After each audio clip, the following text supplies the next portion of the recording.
முதல் வினா, தெருநாய்களை கண்காணிக்க மைக்ரோசிப் பொருத்தும் பணியை எந்த மாநகராட்சி துவங்கியுள்ளது? விடை, சென்னை மாநகராட்சி. இரண்டாவது வினா, இந்தியர்களை எந்த குடியுரிமை திட்டத்தின் கீழ் நிறுவனங்களில் பணியமர்த்தலாம் என அமெரிக்க அதிபர் ட்ரம்ப் அறிவித்துள்ளார்? விடை, தங்க அட்டை குடியுரிமை திட்டம் மூலம்.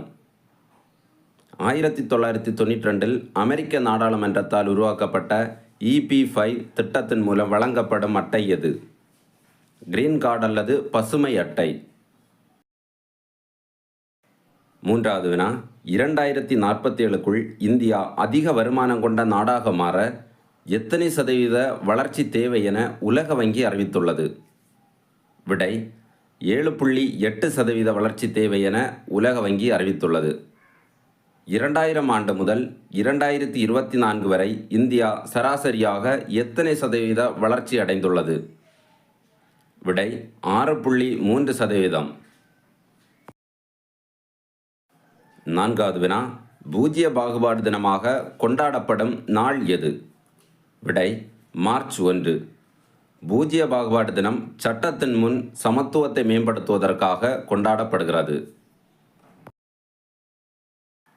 ஐந்தாவது வினா, இந்திய வானிலை ஆய்வு மையத்தின் தென்மண்டல புதிய தலைவராக தேர்ந்தெடுக்கப்பட்டுள்ளவர் யார்? விடை, விஞ்ஞானி அமுதா.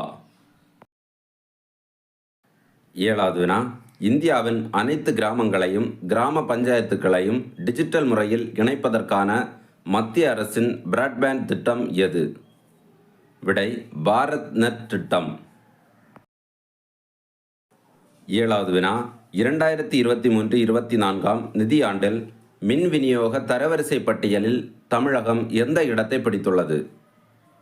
விடை, 52 நிறுவனங்கள் பங்கு பெற்றதில் 48வது இடத்தை பிடித்துள்ளது.